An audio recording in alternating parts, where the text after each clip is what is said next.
I'm a 911 operator, and a call I answered turned my whole life upside down. I was working the night shift when a call came through around 2 in the morning. A woman's voice came through barely above a whisper. Please help me. There's an armed robbery happening at Kelvin Jewelers on 5th Street.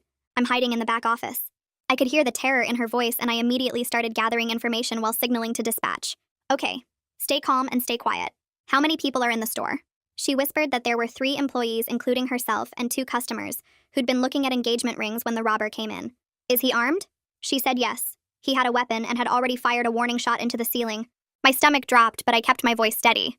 I told her police were on their way, and I needed her to stay on the line with me. I could hear her breathing getting faster, and I kept talking to her in the calmest voice I could manage. You're doing great. Help is coming. Can you tell me where everyone is right now? She said the robber had the other 4 people lined up at gunpoint near the display cases and was forcing them to empty the jewelry into a bag.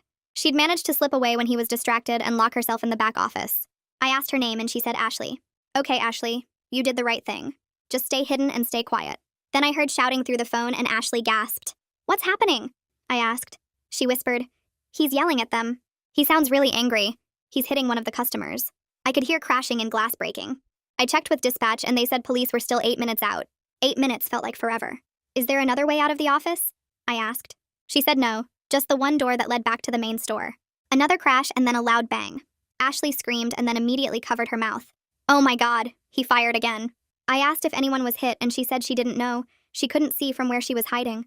The shouting got louder and I could hear the robber screaming about how they were taking too long. Ashley was crying now. He's going to kill them. Please tell me the police are almost here. I checked again and they were still 6 minutes away. More shouting and the sound of display cases being smashed. Ashley whispered, one of the other employees just told him about the safe in the back. He's making them open it. My heart sank because I knew that meant he was going to come to the back office where Ashley was hiding. Ashley, is there anywhere in that office you can hide? A closet or under a desk? She said she was already under the desk. I heard footsteps coming toward the back and keys jingling. He's coming back here, Ashley whispered, her voice shaking. He's going to find me. The door to the back area opened and I could hear him forcing someone to show him where the safe was. Heavy footsteps moved around. Someone was crying. The robber kept yelling at them to hurry up. Then I heard him say the safe was in the manager's office. That's where I am, Ashley breathed. That's this room. I heard the office door slam open and Ashley let out a small gasp. Get out from under there right now, the man yelled. I could hear Ashley scrambling and things falling. Ashley, stay on the line with me, I said desperately. Heavy footsteps moved across the room. Then the man started yelling clearly into the phone for the first time. Who the hell are you calling? Give me that phone. I felt my entire body go cold because I recognized that voice immediately. It was my husband's voice. My husband was robbing this jewelry store. My finger hovers over the mute button and I can't move it. I can't move anything. My whole body just stops working like someone unplugged me. The voice coming through my headset is the same voice that told me he loved me before I left for work tonight. The same voice that laughs at stupid videos on his phone while we eat dinner. The same voice that's now screaming at Ashley to give him the phone. I hear Ashley crying and begging him not to hurt her. Her voice gets farther away, and then I hear the phone being grabbed. My husband's breathing fills my ear, harsh and fast and angry. He demands to know who I've told about the safe. His voice is different from I've ever heard it, full of rage and panic, but it's definitely him. I would know that voice anywhere. He has no idea he's talking to me. He thinks I'm just some random 911 operator. My hands start shaking so bad I almost drop the headset. I force myself to breathe and remember my training. I have to keep him calm. I have to save those people. I make my voice steady and professional even though my insides are twisting into knots. I tell him police are on their way and his best option is to leave the hostages unharmed and exit the building. My voice sounds strange to my own ears. Too calm, like I'm reading from a script. I pray he doesn't recognize it the way I recognized his. There's a pause and I hold my breath. Then he swears. A string of words I've never heard him use. I hear crashing and the sound of glass breaking. He's throwing things, smashing display cases. Ashley is crying in the background and I can hear her trying to muffle the sound. More crashes, more breaking glass. I realize he's trapped now. Police are coming and he has nowhere to go. This isn't just a robbery anymore. It's a hostage situation. My husband is holding innocent people at gunpoint. The man who kisses me goodbye every morning is threatening to kill strangers. My supervisor Miranda appears at my station. She asks for a status update on the 5th Street robbery. I have to look at her and act normal while my entire world is falling apart. I tell her the suspect has discovered the hidden employee and is now in direct communication. I report that he's agitated and has damaged additional property. My voice doesn't shake. I don't know how, but it doesn't. Miranda nods and makes notes on her tablet. She tells me good work keeping him talking. I want to scream at her that it's my husband. I want to tell someone, anyone, but the words won't come out. Through the phone, I hear sirens in the distance. They're getting closer. My husband hears them too. His breathing gets faster. He starts yelling at the hostages to get down on the floor.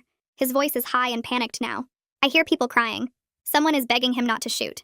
Then I hear a metallic click that makes my stomach drop. He's checking his weapon, making sure it's loaded, making sure it's ready. I'm listening to my husband prepare to shoot people, and I still haven't told anyone who he is. The dispatcher coordinating the response leans over and asks if I have any identifying information about the suspect. I stare at my computer screen. I could end this right now. I could tell them his name, his address, what kind of car he drives, everything. But if I say it out loud, then it's real. If I tell them my husband is robbing a jewelry store, then my life is over. My marriage is over. Everything I thought I knew is a lie. The words stick in my throat like they're glued there. I shake my head at the dispatcher. She goes back to her station. My husband gets back on the phone. He demands to know exactly when police will arrive. His voice is tight like a rubber band about to snap. I check the response time and tell him approximately 2 minutes. He swears again. He says he needs more time. I hear him yelling at someone to hurry up. Metal scraping, keys rattling. He's trying to get into the safe. He's not planning to surrender. He's going to try to finish the robbery even with police outside. Miranda leans over my shoulder to listen to the call. She's so close I can smell her coffee. I feel exposed, like she can see right through me. Like she'll somehow know this is my husband. She pulls out a notepad and starts writing. She's documenting his speech patterns, the level of his agitation, how he's breathing. Every detail she writes down is about the man I married, the man I share a bed with, the man whose laundry I did this morning. She writes that he's highly unstable and likely to escalate. She writes that he may harm hostages. I sit there frozen while she documents my husband like he's just another criminal. Through the phone, I hear the first police cars pulling up outside the jewelry store. Tires on pavement, car doors slamming, radio chatter. My husband's breathing becomes rapid and shallow. He's panicking. He yells at someone to hurry up with the safe. His voice cracks. I hear metal scraping louder now. Someone is crying. The sound is constant and heartbreaking. A woman's voice keeps saying please over and over. The situation is seconds away from going very bad. People could die. My husband could kill them. Or police could kill him. I'm the only person in this room who knows the suspect's true identity. I'm the only one who could tell them about his gambling problem. About the bills I found hidden in his truck last month. About how he's been acting strange for weeks. Information that could help them negotiate with him. But I can't make myself say the words. I just sit here with my finger still hovering over the mute button, listening to my life fall apart in real time. His voice comes back through the phone, and it's different now. Harder and more desperate. He tells me to listen carefully and relay exactly what he says to whoever is in charge. He says if the police don't back off right now, he's going to start shooting people one at a time, starting with the girl who was hiding. His voice cracks on the last word, and I hear Ashley whimper in the background. My hands grip the edge of my desk so hard my knuckles turn white, but my voice stays level when I speak. I tell him I'm listening, and I'll pass along his message. He says he wants all units to pull back to at least 2 blocks away, and he needs to see them leave. I'm writing this down on my notepad, even though I'll never forget a single word. He says if he sees any movement toward the building, he'll kill a hostage.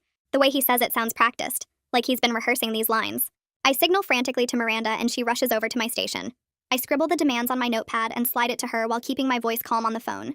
I tell him I'm relaying his message now and ask him to please stay calm. Miranda reads the note and her face goes pale. She grabs her radio and starts speaking rapidly to the officers on scene. I hear her telling them to establish a wide perimeter and pull patrol units back. She's using all the right words, following protocol for a barricade situation with hostages. My husband is still breathing hard in my ear. He asks if they're moving back yet, and I tell him yes. They're pulling back now. Everyone is following his instructions. Miranda comes back and writes on my notepad that SWAT has been activated and is en route. She asks if I can keep him talking for at least 20 minutes. I nod and take a shaky breath. I ask my husband what else he needs to resolve this situation safely. The words feel wrong in my mouth because I'm using the exact phrasing from our hostage negotiation training manual on the man who shares my bed. He says he needs a car, something fast, and he needs the police to guarantee him safe passage out of the city. I'm writing this down too, even though it's textbook movie robbery stuff. He has no real plan, just demands he's probably seen in some crime show. I tell him I'm working on getting him what he needs and ask him to tell me about the people inside with him. He says there are 3 employees left and they're all sitting on the floor where he can see them. I ask if anyone is hurt and needs medical help. There's a pause, and then he says one of the customers he let go earlier might have needed stitches. But everyone still inside is fine. My stomach twists because he's talking about hitting someone like it's no big deal. I ask him how he's feeling right now and what's going through his mind. This is straight from the de-escalation playbook, but it feels sick to use it on him. He actually answers, though. He says this wasn't supposed to go this way. Someone must have hit a silent alarm before he even got the safe open. He sounds frustrated and angry. I realize he's been planning this carefully. Probably for weeks, maybe months. While I was packing his lunch and doing his laundry, he was plotting an armed robbery. The man I thought I knew doesn't exist. He was always someone else. Someone capable of threatening to murder people for money. Victoria appears at my station carrying 2 cups of coffee. She sets one down next to me and immediately her eyes narrow. She mouths the words, "Are you okay?" And I shake my head slightly. I can't talk to her because I'm actively on this call, but my face must show something because she looks really worried. She stays close, hovering near my desk, and I'm grateful she's here even though I can't explain anything. My husband's voice changes and I hear the shift immediately. He's starting to understand that the police aren't just going to give him a car and let him drive away. He says they're lying to him, they're just stalling, and his voice is getting higher and tighter. He says if they don't give him what he wants in the next 10 minutes, he's going to shoot someone to prove he's serious. I can hear him moving around, his footsteps heavy on the floor. One of the employees starts crying louder and he yells at her to shut up. I'm listening to the man I love threaten to commit murder, and I have to keep my voice professional and calm. I make a hand signal to Miranda, tapping my temple and then making a downward spiral motion with my finger. It's our signal for suspect's mental state deteriorating. She sees it and nods, making notes on her tablet. I don't want him to hear me talking about him, so I'm using the hand signals we practiced in training. I keep my voice gentle and ask him to take some deep breaths with me. I tell him I know he's scared and feeling trapped, but we can work through this. He laughs and it sounds bitter and broken. Miranda leans over and writes on my notepad that their primary hostage negotiator is being called in and should arrive in 15 minutes. She writes that I need to keep him stable until then. I ask my husband if anyone needs medical attention, if everyone inside is okay. He says yeah, everyone is fine except for the one guy who has a cut on his head from earlier. My whole body goes rigid because he just casually mentioned assaulting someone. He hit a customer hard enough to cut their head open, and he's talking about it like it's nothing. I have to process that my husband is capable of violence while I'm actively trying to save the lives of his victims. I ask him to tell me more about what led to this situation. He starts talking about money problems and debt and feeling like he was drowning. He says he didn't know what else to do. He felt trapped with no way out. I'm hearing about struggles he never once mentioned to me in all our years together. We shared a bed every night and he never told me he was in trouble. I realize our entire marriage was him lying by omission, hiding this whole separate life from me. A man in a suit arrives at Miranda's desk and she brings him over to the station next to mine. He puts on a headset and starts listening to my call. This must be the negotiator. Miranda quietly fills him in on the situation, showing him her notes about the suspect's behavior and demands. I keep talking to my husband, asking him about his childhood and what he wanted to be when he grew up. These are standard de-escalation questions meant to humanize the suspect and build rapport. It feels horrible to use these techniques on my spouse. He actually opens up, though, talking about growing up poor and watching his mom work 3 jobs. He says he promised himself he'd never struggle like that. He says the debt just kept growing and he felt like he was failing at everything. I never knew he felt this way because he never told me. Victoria comes back with a bottle of water and sets it next to my coffee. She squeezes my shoulder gently, and I can feel how much she wants to ask what's wrong. The negotiator makes a hand signal that he's ready to take over the call. Miranda walks over and asks quietly if I need to transfer. I nod because I don't trust myself to keep doing this much longer. I'm reaching for the transfer button when my husband says something that makes me freeze. He says his wife is probably asleep at home right now with no idea what he's doing tonight. He sounds sad about it, almost wistful. He says she's a good person, and she deserves better than what he's put her through. I realize he's kept his criminal life completely separate from our marriage in his mind. I was just the normal life he came home to, the cover that made him look respectable. Our whole relationship was him using me without my knowledge or consent. My finger hovers over the transfer button, but I can't push it. Miranda is waiting for me to switch the call over to the negotiator, but something stops me. I tell her I think I've built enough rapport with the suspect that changing negotiators now might make him unstable. She looks uncertain, glancing between me and the negotiator. He nods slightly like he agrees it could be risky. Miranda tells me, okay, continue, but the specialist will coach me through it. I know I'm making this choice partly because I'm not ready to let go of this connection to my husband.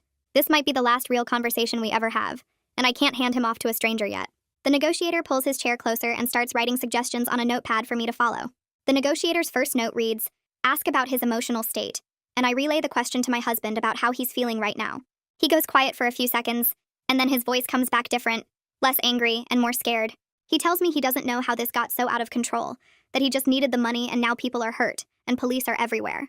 For a second, he sounds exactly like the man I thought I married, vulnerable and lost, and I feel this terrible pull to comfort him. I want to tell him it will be okay, even though I know it won't be, and I realize how deep my denial runs about who he really is.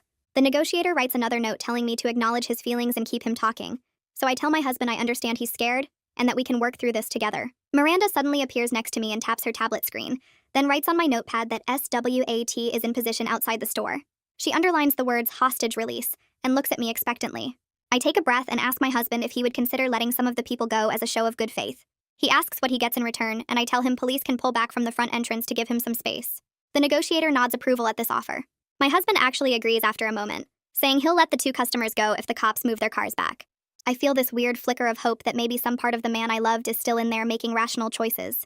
Miranda radios the officers outside, and I watch her coordinate the pullback on her tablet. My husband tells someone in the store to let the couple go, and I hear movement and a door opening on his end of the line. I pull up the security camera feed on one of my monitors and watch 2 people stumble out of the jewelry store looking absolutely scared out of their minds. They run toward the police cars and officers grab them and pull them to safety. My husband comes back on the line and asks if I saw them leave, and I confirm that yes, They're out safely. The negotiator makes a note on his pad that this is a positive sign, and Miranda looks cautiously hopeful for the first time tonight. But I know my husband's voice too well, and I can hear something underneath his words that they can't. He's not surrendering. He's buying time, and I realize he's planning something. His voice changes again over the next few minutes, becoming calmer and more focused, and the negotiator interprets this as progress in the negotiation. But I recognize this tone from when he's working through a problem, that dangerous kind of determination where he's made up his mind about something. He starts asking me specific questions about where the police cars are positioned and whether I can see the SWAT team from where I'm sitting. I realize with growing horror that he's gathering intelligence for an escape attempt.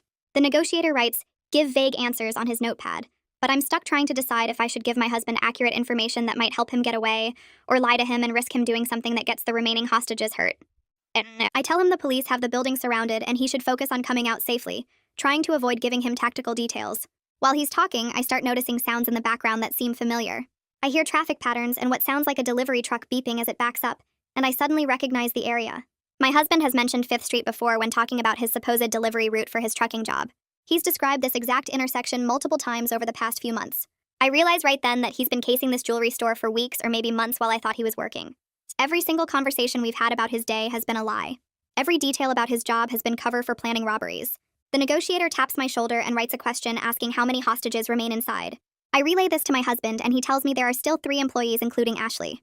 His voice sounds tired now and he mentions that he never wanted anyone to get hurt. He just needed the money. I want to scream at him that we could have talked about money problems, that I would have helped him find another way, but instead I maintain my professional tone and tell him I understand he was in a difficult situation. Victoria appears at my station and slips me a folded note. I open it and read her asking if I want her to take over the call, because I've been on for over an hour now, and protocol says operators should rotate on high-stress calls.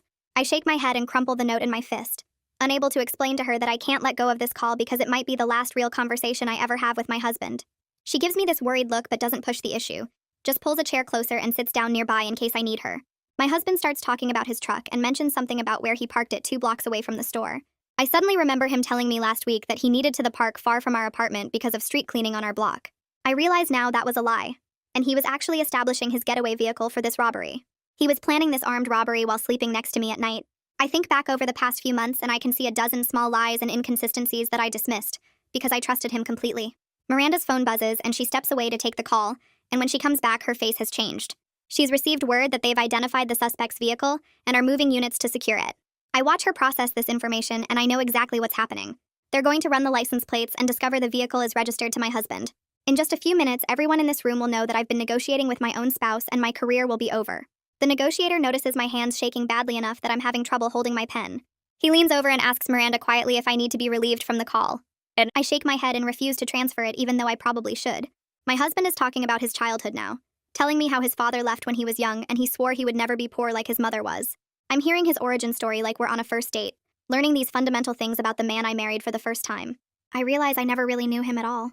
Miranda's phone buzzes against the desk and she picks it up, glancing at the screen before standing and walking toward the hallway.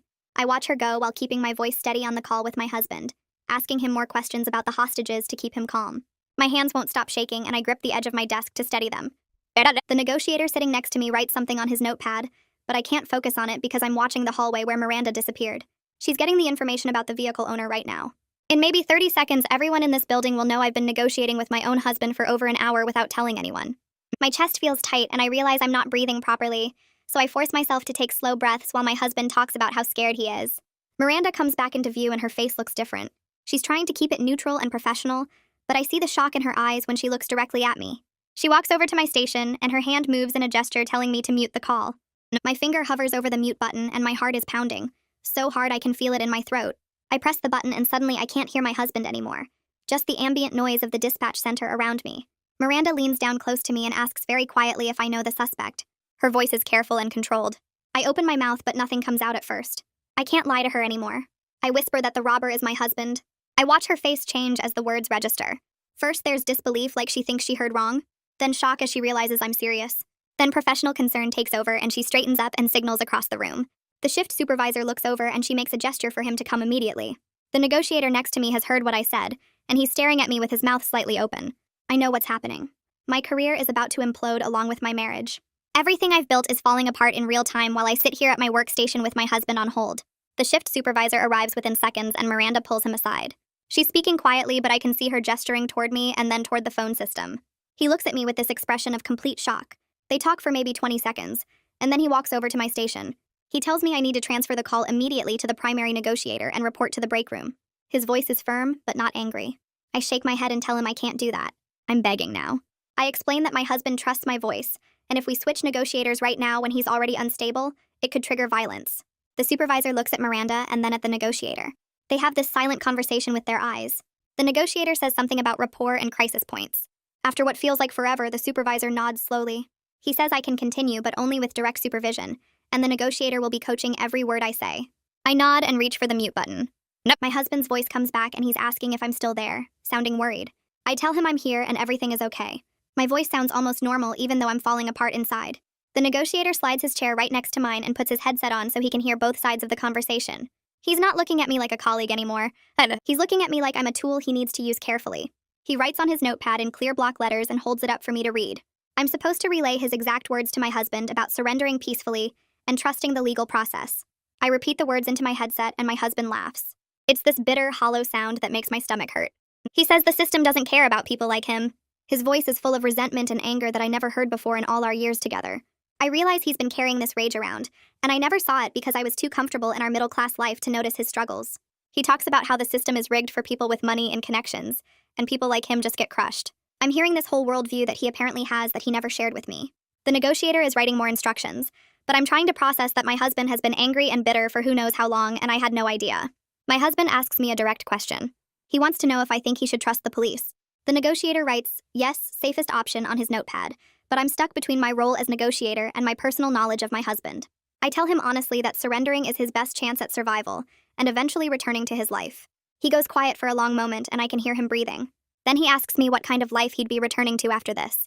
I don't have an answer. The negotiator is writing something else, but I can't respond to my husband's question because I don't know what his life will look like. Prison for years, probably. Divorce, definitely. No job, no home. I stay silent and he doesn't push for an answer. Victoria appears at my station with someone I don't recognize. It's a man in a suit who identifies himself quietly as the union representative. He leans down and informs me in a low voice that I'm being placed on administrative leave pending investigation of my conduct during this call. I nod to show I understand while keeping my husband talking about his fears and regrets. The union rep is explaining my rights and what the investigation process will look like, but I'm only half listening. I realize I'm about to lose everything. My marriage is destroyed. My career might be over. I might even face criminal charges if they decide I compromised the response by not immediately disclosing his identity. The union rep hands me a business card and tells me to call him tomorrow. Victoria squeezes my shoulder and I can see she's trying not to cry. My husband is still talking on the phone about how he never meant for things to go this far. My husband asks me another question and it stops my heart. He wants to know if I have family, if there's someone at home who cares about me. He's trying to connect with me as a human being. I tell him yes, I have people who care about me. He says that's good because everyone should have that. His voice sounds genuinely glad that I'm not alone. I'm sitting here talking to my husband about whether I have family, and he doesn't know he's my family. The irony is so painful I can barely breathe. He's asking about my support system while he destroys both our lives. The negotiator writes another instruction, and I realize we're running out of time. The negotiator holds up his notepad with clear instructions. I need to try once more to get my husband to surrender. He writes that this is his last chance before SWAT moves in. I relay the message as gently as I can. My husband goes very quiet on the line. I can hear him breathing heavily like he's trying to make a decision. He asks how much time he has. I tell him honestly that the tactical team will breach in about 5 minutes if he doesn't come out. The negotiator nods approval that I gave him accurate information. My husband makes this sound like he's thinking hard. I wait, and the seconds feel like hours. My husband tells me he's going to let the last hostages go.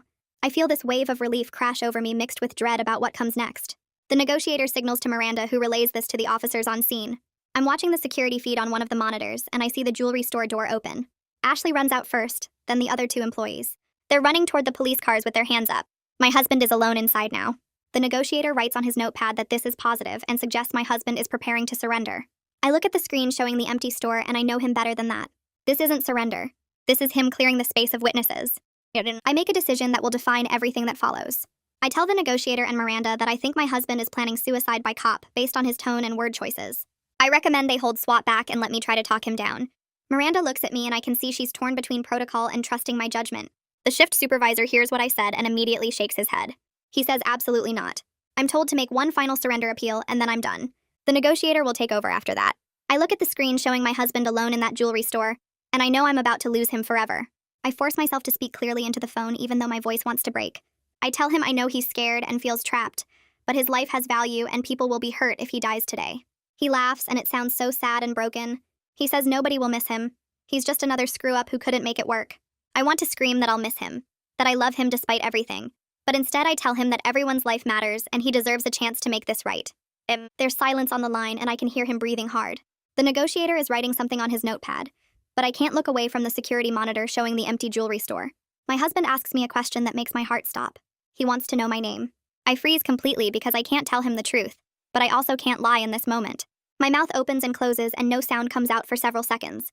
Miranda is watching me closely and I see concern on her face. I finally manage to speak and tell him my name is the same as his wife's name. There's a long silence on the line and I hear his breathing change. He asks me to repeat it and his voice sounds strange now. I say my name again clearly and I hear him make this choking sound. I can hear him putting pieces together in real time. He says my name again, but this time it's a question, and I know he's recognized my voice after an hour of talking to me. I hear him make a sound like someone punched him in the stomach. He whispers, "Oh God, it's you," and his voice is filled with horror and shame. I tell him yes, it's me, and my voice breaks completely. We're both crying on the phone and everyone in the dispatch center is watching this happen. Miranda's hand covers her mouth and Victoria has tears running down her face. The negotiator looks uncomfortable, but he keeps writing instructions.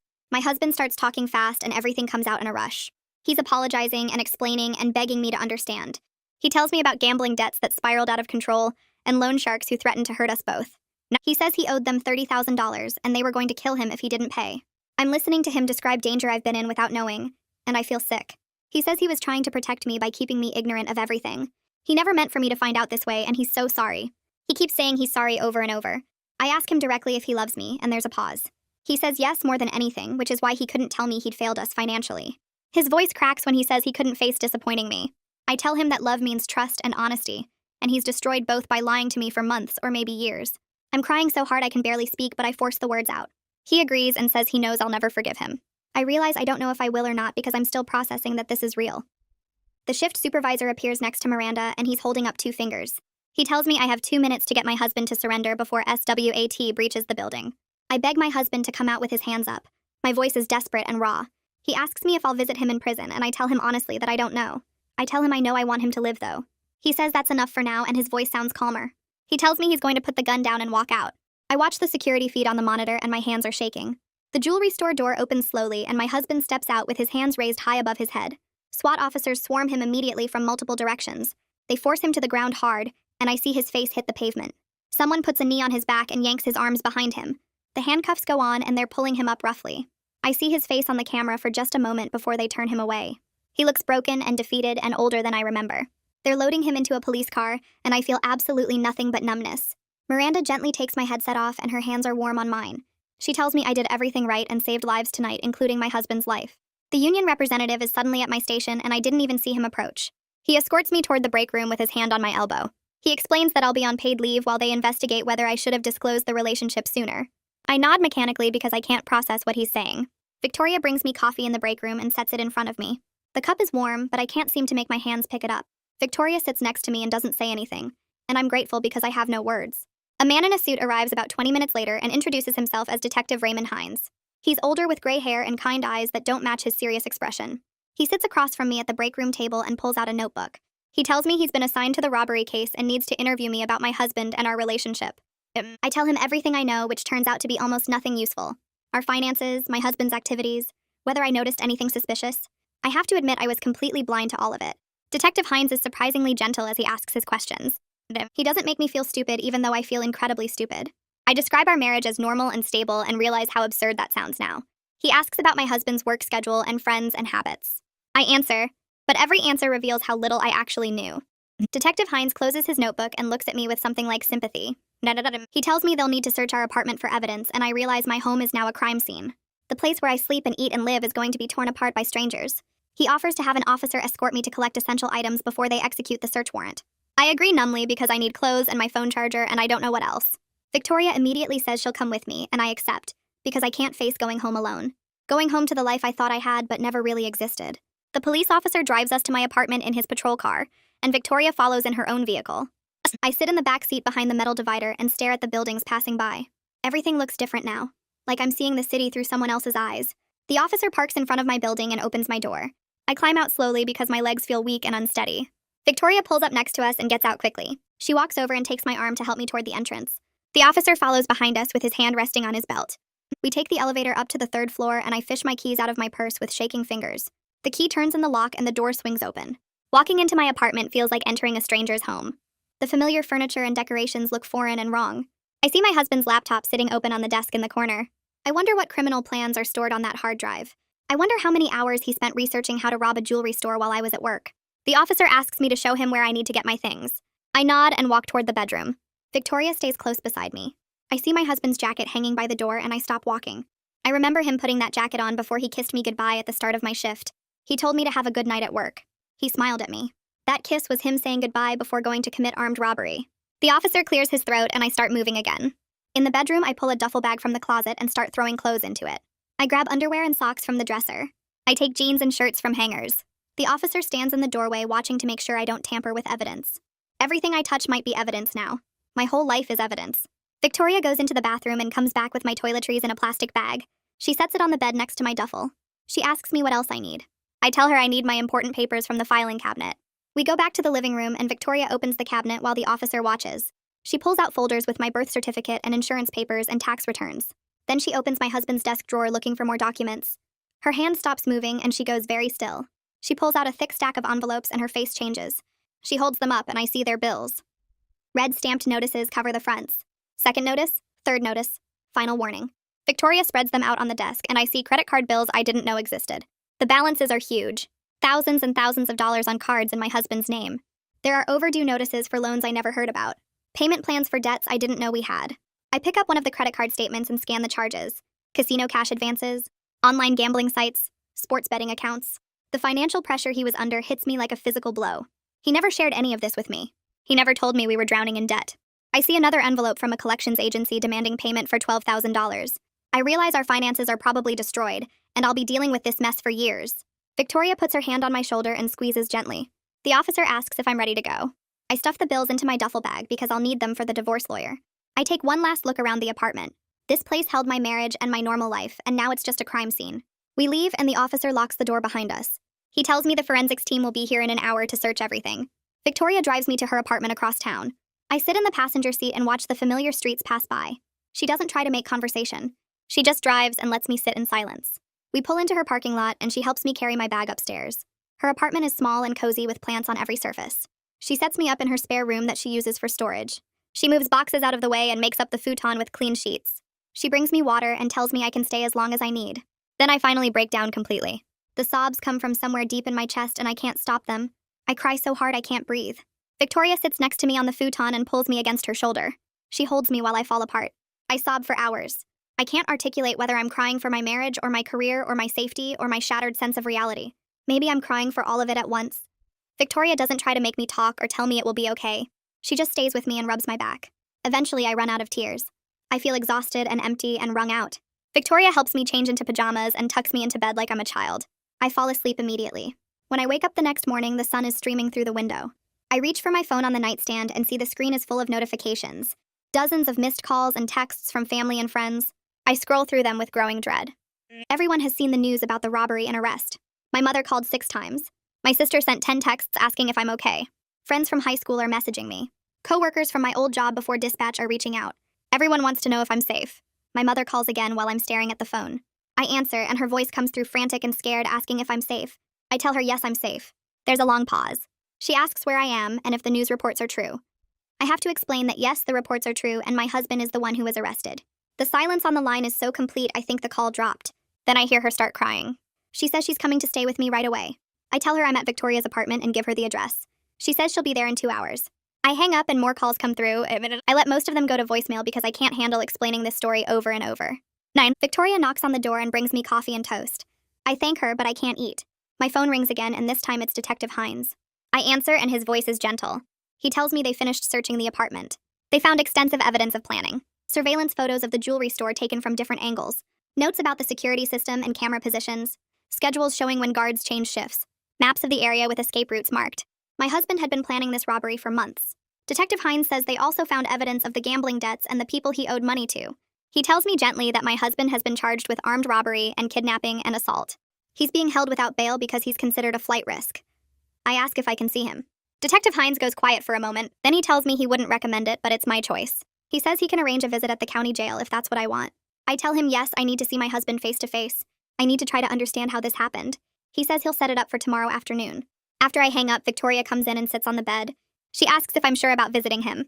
I tell her I need closure or answers or something. My mother arrives an hour later with 2 suitcases and immediately wraps me in a hug. She's crying and telling me how scared she was. Victoria makes us all lunch that nobody eats. My mother and Victoria both try to talk me out of visiting my husband at the jail. They say he doesn't deserve to see me after what he did. But I need to hear the full story from him. I need to look him in the eye and ask him why. The next day, Detective Hines picks me up and drives me to the county jail. The building is gray concrete and barbed wire. We go through security and I have to put all my belongings in a locker. A guard escorts me to the visiting room. The room has rows of chairs facing windows with phones attached to the wall. I sit down in the chair the guard points to. I wait. Then a door opens on the other side of the glass and my husband walks in wearing an orange jumpsuit. He looks smaller and older than I remember. His face is pale and he has dark circles under his eyes. He sits down across from me and picks up the phone. He can't meet my eyes. I pick up my phone and we stare at each other through the glass. He starts talking and the full story comes out. He tells me about the gambling addiction that started years ago. It began with casual bets on football games with friends. Then he started going to the casino after work. Then online poker. It spiraled out of control so fast he didn't see it happening. He borrowed money from dangerous people to cover his losses. He kept gambling thinking he could win it back. The debts got bigger and bigger. The people he owed money to started making threats. They told him they knew where I worked and when I got home. They said they'd hurt me if he didn't pay them back. He was terrified and desperate. He says robbing the jewelry store was supposed to clear his debts and save us both. He never imagined I'd be the one who answered the call. His voice breaks when he says it. I ask him why he didn't just tell me the truth and ask for help. He says he was ashamed. He was afraid I'd leave him if I knew how badly he'd screwed up. I tell him that by lying, he guaranteed I'd leave him. He nods and says he knows that now. He asks if there's any chance I could forgive him someday. I tell him honestly that I don't know. Right now, I need to focus on surviving this. He says he understands. The guard tells us time is up. My husband puts his hand against the glass. I don't put mine up to meet it. I hang up the phone and walk out. Detective Hines drives me back to Victoria's apartment. My mother is waiting with the name of a divorce attorney she found. The next morning, I call Neil Ackerman's office and make an appointment. I meet with him that afternoon in his office downtown. Neil is in his 50s with gray hair and a no-nonsense attitude. He asks me questions about my marriage and finances and my husband's debts. He explains that I need to legally separate my finances from my husband's immediately to protect myself. The debts are in his name only, which is good. But I need to close any joint accounts and remove my name from anything connected to him. Neil helps me file for divorce. We start the process of taking apart my shared life piece by piece. I sign papers dissolving a marriage I thought was real. Neil is practical and efficient. He doesn't offer sympathy or ask how I'm feeling. I appreciate that because I can't handle people being kind to me right now. Over the next 2 weeks, I move through my days in a fog. I stay at Victoria's apartment. My mother hovers and tries to take care of me. I meet with Neil twice more to sign more papers. I close our joint bank account and open a new one in just my name. I change all my passwords. I notify credit agencies. I start building a wall between my life and my husband's. Then Miranda calls. She tells me the investigation into my conduct during the call has concluded. The review board met and examined all the recordings and reports. They determined that I acted professionally and appropriately throughout the incident. They found that disclosing the relationship immediately might have actually put the hostages in more danger by making the situation unstable. The board cleared me of any wrongdoing. Miranda says I'm reinstated with full pay and benefits. I can come back to work whenever I'm ready. I thank her, but I tell her I'm not sure I can go back to that job. She says she understands and the door is open if I change my mind. I hang up and sit on Victoria's couch staring at nothing. The next week, I make an appointment with Audrey Carroll, a therapist who works with people dealing with trauma. Her office is in a quiet building downtown with soft lighting and comfortable chairs. I sit across from her and try to explain what happened, but the words come out jumbled and wrong. She listens without interrupting and then tells me something that helps. She says my shock and numbness are completely normal responses to what I went through. She explains that I'm not just losing my marriage, I'm losing my sense of safety and my trust in my own judgment all at the same time. Audrey teaches me breathing exercises for when panic hits, and ways to handle the awful thoughts that pop into my head at random times. Over the next few weeks, I see her twice a week, and slowly, very slowly, I start to feel a little bit steadier. I can get through whole hours without falling apart. I can sleep for more than 2 hours at a time. It's not much, but it's something. Neil calls 6 weeks after that jail visit to tell me my husband is taking a plea deal. He's pleading guilty to all the charges in exchange for 12 years instead of going to trial where he might get 20. Neil asks if I want to attend the sentencing hearing, and I say yes because I need to hear what my husband has to say. The hearing is on a Thursday morning in a gray courthouse downtown. I sit in the back row with my mother on one side and Victoria on the other. My husband is brought in wearing an orange jumpsuit and handcuffs. He looks thin and pale. The judge asks if he wants to make a statement before sentencing. My husband stands up and his voice shakes as he apologizes to the victims and to me. He says he takes full responsibility for destroying our lives, and he's sorry for the pain he caused. The judge sentences him to 12 years in state prison. Guards lead my husband away in chains, and he glances back at me once before disappearing through a door. I realize this is probably the last time I'll see him for many years, and I feel nothing but empty. 2 days after the sentencing, my phone rings with a number I don't know. I almost don't answer, but something makes me pick up. A woman's voice says hello and asks if this is me. I say yes, and she tells me her name is Ashley. It takes me a second to place the name, and then I remember. She's the employee who hid in the office during the robbery. Ashley says she wanted to thank me for keeping her calm that night, and for saving her life. She asks if I'd be willing to meet for coffee, and I agree, even though I'm nervous about it. We meet at a small cafe the next afternoon. Ashley is younger than I expected, maybe 25, with dark hair pulled back in a ponytail. She tells me about her nightmares and how she's scared to go back to work at any jewelry store. She's seeing a therapist too and taking medicine for anxiety. I share a little bit about what I'm going through, and she listens. Then she says something I really need to hear. She tells me she doesn't blame me for what my husband did. She says I saved her life that night by staying calm and professional, even though my world was falling apart. Hearing that from one of his victims helps ease some of the guilt I've been carrying around. After meeting with Ashley, I realize I need to make a decision about my job. Miranda has been calling every few days to check on me and asking when I might come back. I sit at Victoria's kitchen table one morning and admit out loud what I've been thinking for weeks. I can't go back to that job. Every time I think about putting on that headset, I feel sick. Every time I imagine sitting in that chair, I see my husband's face and hear his voice screaming through the phone. The job is connected to the worst night of my life, and I can't separate them anymore. I call Miranda and tell her I'm resigning. There's a long pause, and then she says she understands. She tells me I was one of the best operators she ever worked with, and she'll write me any recommendation letter I need. Victoria cries when I tell her, but she says she supports my choice. She knows I need a completely fresh start away from everything connected to my old life. 3 months after the robbery, I sign a lease on a small apartment across town. It's a 1-bedroom in an older building, but it's mine and mine alone. I paint the walls light blue and buy cheap furniture from a thrift store. My mother helps me move boxes and hang curtains. It feels good to have my own space again. Around the same time, I start a new job doing office work at a nonprofit that helps crime victims. The work involves answering phones and helping people fill out paperwork and connecting them with lawyers and counselors. It feels good to use my crisis management skills without the trauma triggers of emergency dispatch. My new coworkers are nice and they don't know my story. Nobody asks me about my past or why I left my last job. I appreciate the anonymity and the chance to start over. I keep seeing Audrey every week, and the therapy sessions help more than I expected. We work on rebuilding my sense of self separate from being a wife. For years, I defined myself partly through my marriage, and now that's gone. Audrey helps me see that I'm not responsible for my husband's choices. She tells me that being lied to and tricked doesn't make me stupid or weak. It just makes me human and trusting. Some days I actually believe her. Some days I wake up and feel okay about my future. I start going to the gym and taking a painting class on weekends. Small things that are just for me. 6 months after that terrible night, my mother convinces me to try dating again. Victoria sets me up with a friend of a friend, and we meet for dinner at a casual restaurant. His name is Dennis, and he works in IT, and he's perfectly nice. The date is awkward because I'm rusty at this and I'm not ready for anything serious. But it feels good to try. It feels good to sit across from someone and have a normal conversation about normal things like movies and weekend plans. Dennis asks if he can see me again, and I say maybe. I need to take things slow. My mother and Victoria are so excited when I tell them about the date. They act like I just won the lottery. I realize I have people who truly love me and want good things for me. That matters more than I knew. I'm at work on a Tuesday afternoon helping a woman who left her husband after years of abuse. She's scared and confused and doesn't know how to navigate the legal system. I walk her through the process of getting a protection order and connect her with a lawyer who does free consultations. As I'm explaining everything to her, I realize something. I've found purpose in my pain. I'm genuinely helping people who understand what betrayal and loss feel like. My life looks nothing like I planned 6 months ago.